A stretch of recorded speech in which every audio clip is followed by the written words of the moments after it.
비과사가 가능한 경우는 대참사가 벌어질 수 있다. 세대분리 계정을 모르고 있다가 실패는 세금 폭탄입니다. 3월부터 세대분리가 1회가 될 수 있다. 이건 뭐냐면 바뀐다는 내용이에요. 룰이 바뀐다. 그래서 우리가 바뀌는 룰을 알아야죠. 알아야 줄인다. 사실 이건 룰 체인지 되면은 줄이는 게 아니라 폭탄 맞아버려요. 그래서 이걸 모르면 세금 폭탄을 맞는다라는 겁니다. 그래서 오늘 어떤 내용인지 살펴볼게요.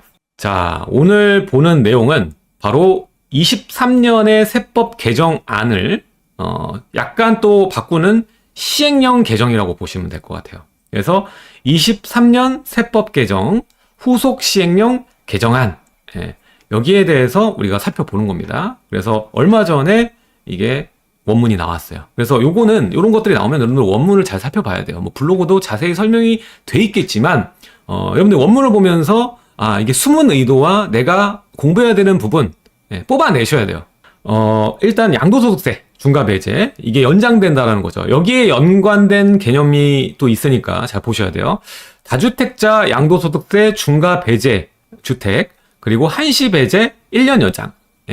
이게 지금 야당에서 합의를 안 해주는 사항이죠. 아예 폐지를 하고 싶은데 양도세 폐지가 안 되니까 시행령을 통해서 연장을 하고 있는 상황이에요. 그래서 계속 매년 연장하고 있는 중이죠. 근데 이 연장 중에서 또 연장은 하고 있지만 이게 연장이 끝날 수 있잖아요. 그래서 다주택자 양도소득세 중과, 뭐 2주택, 3주택 중과에서 빼주는 주택에 대해서 추가하겠다라는 거예요. 어차피 뒤에 게 먼저죠. 시행령으로 연장한 게 먼저기 때문에 지금은 상관없는데 만약에 한시 배제 연장이 안 됐을 경우에는 다주택자 양도소득세 중과 배제에 속하는 주택은 뭐냐? 추가되는 게 뭐냐? 요거를 보시는 겁니다. 자, 현행 다주택자가 조정 대상 지역 내 주택 양도시 양도세 중과 제외 대상 나와요. 그래서 중과 배제 주택 추가하고요. 한시 배제 1년 연장입니다. 자, 그래서 지금 원래 현행은 지방 저가 주택들 주택 수에서도 빼주는 거였어요. 근데 여기 이거는 같은 내용이고 뒤에 게 이제 1년 연장했기 때문에 지금 25년 12월 31일 요거는 연장이랑은 관계없는 거네요. 자, 보시면 24년부터 25년의 주택, 이거는 얼마 전에 발표했던 내용이죠. 발표했던 내용. 이거는 얼마 전에 발표된 110 대책에서 발표된 내용부터 먼저 할게요. 자, 24년부터 25년 2년간 취득한 주택으로 어느 하나에 해당하는 주택은 다주택자 양도세 소득세 중과 배제 주택에 추가를 시켜준다라는 거예요. 주택 수에서도 빼준다. 그러니까 이것만 여기에 해당하는 게 중과 배제 주택이지만 플러스해서 다른 주택을 살 때도 주택 수에서 제외를 해준다라는 거예요. 근데 이거를 잘 아셔야 되는 건 지금 얘기하는 건 양도세입니다. 양도세. 우리가 세금 봐야 되는 건 취득세, 보유세, 양도세 세 개를 봐야 되는데 지금 양도세에 해당하는 얘기를 보고 있는 거예요. 자, 그래서 소형 신축 주택 면적 60제곱 이하 전용 면적 갈라치기죠.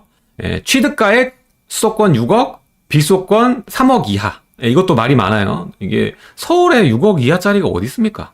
없죠. 자, 그리고 준공 시점이어야 돼요. 24년부터 25년 안에 준공이 돼야 돼. 또 주택 유형은 아파트 빼고, 그러니까 다세대 주택이나 혹은 오피스텔 가능하다는 거예요. 지금 얘네들이 아파트도 공급량이 확 줄었지만 다세대 주택하고 오피스텔도 지금 공급량이 확 줄었어요. 말도 안 되게 줄었어, 지금. 말도 안 되게 줄었습니다. 그러니까 이거를 부랴부랴 지금 공급량 올리려고 하는 거예요. 그래서 이걸 풀어주는 겁니다. 그리고 지금 PF 사태도 마찬가지지만 제일 문제되는 게 지방시장은 준공 후 미분양 주택, 이게 지금 늘어나고 있는 추세예요. 지금 대구도 다시 늘어나는 추세거든요. 그러다 보니까 준공 후 미분양 주택에 대해서 면적, 전용 면적 85제곱미터 이하, 그리고 취득가액 6억 이하, 소재지는 비수도권, 이런 주택은 주택수에 넣지 않는다라는 거죠. 중과도 배제해주고 주택수에서 뺀다. 양도소득세 얘기할 때입니다. 자, 그리고 이렇게 돼요. 보유기간 2년 이상으로서 조정대상 지역이니까 이거는 해당은 조정대상 지역이에요. 보유기간 2년 이상으로서 22년 5월 10일부터 24년 5월 9일까지. 자, 이건 뭐예요? 지금 아까 말했잖아요. 한시 배제 1년 연장이라고 했잖아. 우리가 최초에 윤석열 정부 들어가지고 했던 게 1년 연장해서 5월 10일 그 부로 나왔단 말이에요. 그 똑같이 23년에 연장하고 24년에도 이제 24년까지 또 연장을 하는 거죠. 24년 5월 9일까지 양도하는 주택. 예. 보유기간 2년 이상으로서 22년 5월 10일부터 25년 5월 9일까지 양도하는 주택. 지금 1년 연장돼서 그렇게 되는 거예요. 이제 24년 5월 9일이 25년 5월 9일로 또 1년이 연장됐다. 이렇게 보시면 되는 겁니다. 자, 그리고 나머지는 똑같으니까 볼 거 없어요. 그러니까 정리를 하자면 지금 다주택자들이 양도소득세 중과 배제를 받을 수 있는 주택이 원래는 지방 저가 주택이었는데 여기에 추가로 24년부터 25년에 지어지는 신축의 원시취득, 보존등기가 나는 주택을 아파트가 아닌 오피스텔, 다세주택을 매입하는 경우 수도권 6억, 지방 3억 이하, 전용면적 60제곱 밑에 있는 요건에만 들어가면 살 수 있다는 거예요. 주택수 빼준다는 거죠. 이거는 평생 동안 주택수에 들어가지 않는다라는 거예요. 양도소득세 계산할 때는. 예. 양도소득세 계산할 때는 지금 사는 주택들은 평생 주택수에 들어가지 않는다라는 겁니다. 다음 볼게요. 부동산 등 양도소득 세제. 자, 1세대 판정 기준의 합리화. 그래서 오늘 얘기하는 거 중요한 건 이거예요. 지금 원래 우리가 세대 분리를 이번 문재인 정권에서 엄청 많이 했을 거예요. 자녀분들 이름 써가지고. 왜냐? 주택을 2주택, 3주택 되면은 취득세부터 8%, 12% 때려 맞죠? 취득세부터 때려 맞아. 취득세부터 8%, 12% 때려 맞아요. 이거 액수 장난 아니죠? 그리고 양도소득세나 종부세. 이게 제일 세지. 양도소득세는 중과를 지금, 연장시켜주고 있잖아요. 근데 이 종부세 같은 경우에는 지금 그대로 다 나온단 말이지. 그쵸? 종부세는 그대로 다 나오잖아요. 그래서 이게 문제인 거거든요, 종부세가. 이게 무서운 거야. 종부세는 인별과세거든요? 인별과세. 그래서 공동명의 많이들 하시고요. 부부. 이게 지금 또 바뀌었잖아. 원래 이제 공제금액이 6억이었던 거 이제 9억으로 올렸잖아요. 그래서 각각 9억. 그래서 자산을 매입하시면 부부끼리 나누는 게 그게 첫 번째 약간 절세법이었고, 두 번째가 이제 이것도 부족한 사람들은 자녀를 분리시키고 세대 분리를 시키면서 부모님과 분리하면서 주택 자산을 나누면서 세금을 아꼈단 말이에요. 예, 그래서 세대 분리는요 사실 양도세에만 해당하는 게 아니라 전부 다 해당해요. 취득, 보유, 양도의 최고의 절세법은 뭐니 해도 세대 분리입니다. 세대 분리. 이것만큼 가장 확실한 방법이 없어요. 세대 분리는 이걸 다 아낄 수 있어. 획기적으로 아낄 수가 있습니다. 그래서 세대 분리를 꼭 여러분들 알고 계셔야 되고, 아까도 저희 채팅방에 한 분이 얼마 후면 세대 분리 한다고 얘기를 하셨잖아요. 근데 요거를 또 잘 보셔야 돼. 자, 보면 일단은 먼저 기준을 볼게요. 30세 이상인 경우, 첫 번째 30세 이상인 경우에는 세대 분리가 돼. 두 번째, 배우자가 사망 또는 이혼한 경우, 예, 이건 30세가 안 되는데 30세 미만인데 결혼을 했다. 결혼을 했다. 그러면은 당연히 세대분리 되는 거거든요. 결혼하면 세대분리 되는 거예요. 근데 결혼을 했다가 또 30세는 아직 안 됐지만 배우자가 사망하거나 이혼했어. 예, 그것도 세대분리 인정해 줍니다. 그리고 세 번째가 30세가 안 돼. 30세 미만이야. 자녀분들 지금 세대분리를 생각하는 분 중에서 이런 분들이 상당히 많아요. 제가 아는 분들도 이거 세대분리를 30세 미만인 경우에 하신 분들을 굉장히 많이 봤거든요. 왜냐하면 아낄 수 있는 세금이 너무 크니까. 너무 크니까. 사실 이번 문재인 정권 들어와서 기사에도 심심치 않게 나왔는데 이 종부세가 억 단위로 나오니까 선택이 세대 분리가 가장 확실한 방법이거든요. 세금을 아낄 수 있는 가장 확실하고 강한 방법이다 보니까 어떻게 한다? 이혼을 한 가정이 세금 때문에 이혼하는 가정이 있다. 그렇게 해서 세대 분리를 명확하게 하는 거야. 자, 그런 경우가 있다. 그러면 어떻게 된다? 이게 공제금액이 또 상향되잖아. 이런 것들을 활용하려고 하시는 분들이 있었다라는 거죠. 왜냐면 그때만 하더라도 6억이었으니까. 주택이, 1주택 이상이면 6억이니까. 예. 그래서 2배 차이가 나니까 요랬었다라는 거죠. 요런 경우는 다 아실 거예요. 30세 이상이면은 뭐 분리하는 게 어려운 게 없으니까. 그냥 이사해서 세대주 전입만 하면 되는 거예요. 그리고 두 번째는 결혼했다가 하는 거니까 이것도 문제될 거 없어. 자동이야. 똑같아. 근데 지금 개정안은 바꾸는 게 뭐야? 후속 시행 개정안은 30세 미만 미혼자를 명확하게 하겠다라는 거예요. 그래서 우리가 알아야 돼요. 그래서 세 번째, 30대 미만인 미혼자의 경우 소득 판정 기준을 구체화한다는 겁니다. 그렇다면 전에는 어떻게 했는지 한번 볼까요? 지금까지는 소유 주택 토지를 관리 유지하면서 독립된 생계를 유지하고 그리고 소득이 중위소득 40% 이상일 것이에요. 요거 맞춘다고 하시는 분 많았어요. 그리고 이때 어떤 걸 많이 쓰냐면은 보통 이 소득 세대분리는 첫 번째가 이제 정확하게 하는 게 전입신고해가지고 세대주로 등록하는 게 첫 번째고요. 그거 가지고만으로도 세대분리라고 정확하게 말할 수가 없는 거야. 그거 외에 이제 확실하게 이 세대분리냐 아니냐를 보는 기준은 주소지를 옮겨놓고 세대주를 만든 다음에 그 다음에 집을 사는 거죠. 집을 사거나 뭐 분양을 받거나 뭐 이런 거죠. 이게 사전에 이게 있고 사후죠. 사후. 이게 명확히 돼야지 세금을 절세할 수 있다라는 거예요. 그래서 이게 없으면 사실 이럴 필요가 없는 거지. 근데 이것만 해놓고 뒤에 걸 생각 안 하다 보니까 이렇게 했을 때 보통 어떻게 하냐면 주소지 옮기는 거를 좀 나중에 해도 상관없어요. 주소지 이전은 사전만 하면 돼. 말을 좀 어렵게 했는데요. 아파트를 매입, 뭐 분양 이거 사전에만 이거 옮기면 돼요. 근데 사람들이 이제 이 기준만 보고 하다 보니까 이런 경우에는 생각 안 하는데 이게 항상 문제가 됐다고. 그래서 이런 경우에 30대 미만인 미혼자의 자녀분한테 세대 분리를 할 때는 이 사전이 이거 매입 바로 전이 아니라 좀 전에 작업을 해야 돼요. 주소지 이전은 직전에도 돼요. 이건 동일해. 하지만 이 소득 기준을 중위소득 40%로 맞추기 위해서는 1년 전에 미리 준비가 돼 있어야 돼. 1년 전. 왜냐? 1년 전 소득으로 따지거든요.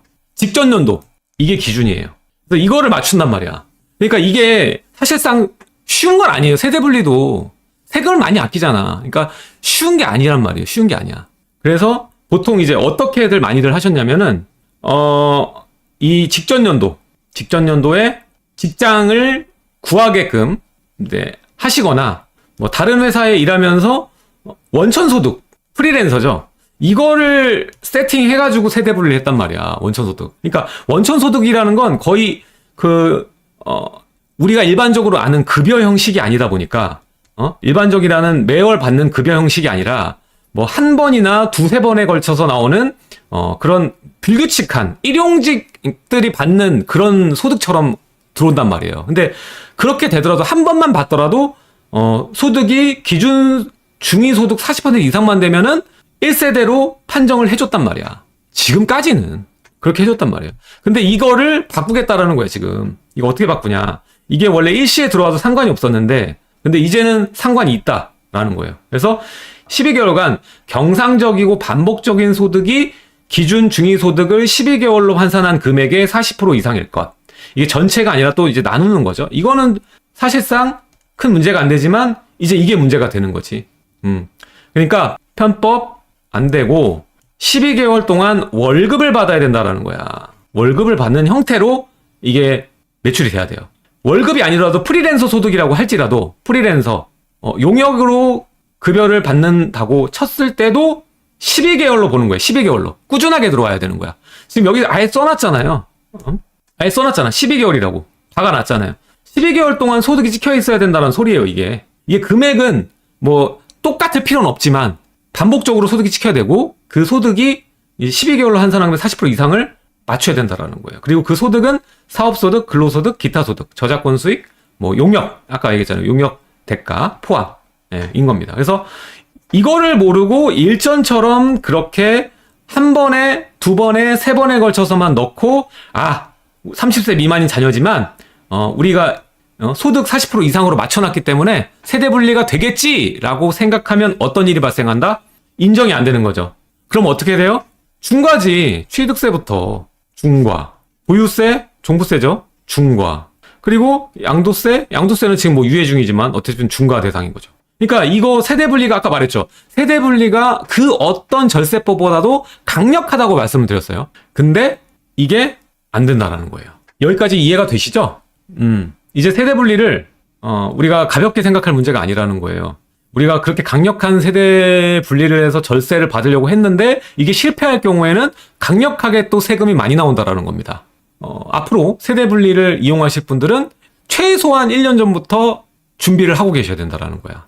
주소지를 이전하는 건 직전에 해도 상관이 없지만 세금을 내기 전 1년 전에 이러한 요건들은 무조건 갖추고 있어야 된다라는 겁니다. 이 소득 30세 미만인 경우만 1년 전부터 준비가 필요하다는 거예요. 1년 전부터. 경상적 반복적이라고 했어, 여기서. 경상적이라는 거 제가, 이게 사전도 제가 이게 따온 거야. 자, 보면, 경상적이라는 건 뭐냐면, 변함없이 항상 일정한 것, 경상적인 수입. 그래서, 양도, 직전 연도, 양도 직전 연도, 12개월이 중요하다라는 거예요. 팔기 전에도 세대 분리를 할 수 있는 거니까, 지금이야 상관없지만, 중과가 아니지만, 중과가 없다고 가정할 때, 양도 직전 연도 12개월이 중요하다. 미리 양도 준비를 해야 된다라는 거죠. 그래서 현재 양도세 중과는 연장 상태지만 비과세를 받는 경우는 어떻게 될까? 이게 또 아주 큰 문제죠. 비과세. 만약 자녀 이름으로 세대 분리를 했어. 근데 이게 지금 문제가 뭔지 아세요? 제가 이 페이지가 중요한 거는 지금까지 취득하는 경우는 상관없어. 근데 취득한 이후 얘기하는 거예요. 지금 양도소득세예요, 이거. 그죠? 양도소득세. 근데 세대분리 인정해주는 거는 이거로 바뀐다고 했어, 이렇게. 근데 미리 지금 취득할 때, 여러분 잘 들으세요. 지금 난 이미 지금 세대분리가 돼 있어. 자녀 이름으로 세대분리를 사줬어. 그래서 지금 세대분리 상황이야. 이미 취득했어. 근데 아직 양도는 안 했어. 근데 이제 1년만 지나면, 혹은 이제 세대분리 한 거를 팔려고 해. 이제 우리 아들 샀던 주택 비과세네? 2년, 비규제 지역은 2년 보유만 하면 비과세잖아요. 비과세네 하고 팔려고 했는데 이게 후속으로 해서 바뀌고 나면은 어떻게 돼요? 세대 분리 요건이 명확하게 이그젝틀리하게 들어가지 않는다라는 거죠. 팔 때. 그럼 어떻게 해야 돼? 지금 팔려는 분은, 지금 팔아서 비과세를 보려는 분은 어떻게 해야 돼요? 23년에 그 12개월 동안에 경상적 반복적 소득이 우리 아들한테 잡혀 있는지 봐야 된다라는 거야. 이게 제일 지금 위험한 세금 폭탄 지뢰네. 지금 자녀 이름으로 이미 세대 분리해서 취득한 다음에 2년 정도를 보내서 비과세를 지금 준비하는 분들이 지금 오늘 영상이 아주 중요한 내용이네요. 양도 시점이니까, 양도소득세 내는 거는요. 양도 시점에 세대 분리가 돼 있어야 되니까요. 근데 양도 시점에 세대 분리가 이렇게 안 돼 있고, 그냥 이렇게 돼 있고, 모른 채로 지나갔다. 지금 영상 보지도 않고 바빠. 유튜브 볼 새도 없고, 이걸 누가 다 많이 이렇게 막 챙겨봐요. 저처럼 부동산 업으로 한 사람 말고는 안 보잖아요. 그러면 했는데 갑자기 보세요. 바뀌었잖아요. 직전 23년에 경상적 반복적 12개월 소득이 아니네요. 세대분리 아닙니다. 1세대 세대분리 아닙니다. 이러면 어떻게 돼요? 바로 폭탄이잖아요. 이건 소급이죠. 여러분들, 우리 법에서는 소급 적용이 원래는 하면 안 되는 거예요. 이건 헌법상에서 문제가 되는 거예요. 옛날 거를 바꿀 수는 없어요. 혜택은 소급 적용을 할 수 있어. 하지만 규제는 소급 적용할 수가 없습니다. 없어요. 근데 주택수에 관련돼서는 지금 소급이야. 문재인 정권에서 주택수 가지고 했고, 이전에 노무현 정부에서도 주택수 가지고 조졌던 이유가 뭐냐면, 주택수로 조지면 소급이 되거든요. 말을 교란화해가지고 주택수 가지고 교란해서 이거 소급 적용이 아닌 소급이 되는 거야. 명목상은 소급 적용이 아닌데 주택수로 하는 거니까 이게 제일 나쁜 거야. 주택수 가지고 하는 게.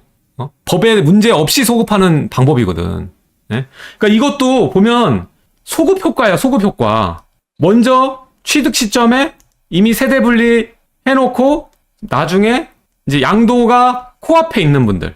그분은 이렇게 했다고 세대 분리를 끝까지 인정해 주는 게 아니라 양도 시점에 이렇게 안 하면 세대 분리 인정이 또 안 되는 거예요. 아마 이게 시작일 거야. 양도세 1이랑 이제 취득세, 보유세도 이걸로 다 바뀌겠지. 대참사입니다. 대참사. 그래서 비과세가 가능한 경우는 대참사가 벌어질 수 있다. 예를 들어 6억짜리 샀는데 12억이 됐다고 쳐요. 2년 동안에. 물론 그럴 일이 없지만 지금 시장 상황에. 근데 6억의 그 차익이 날아가는 거죠. 날아가는 거. 지금은 일반세로 넘어가는 거죠. 비과세 못 받죠.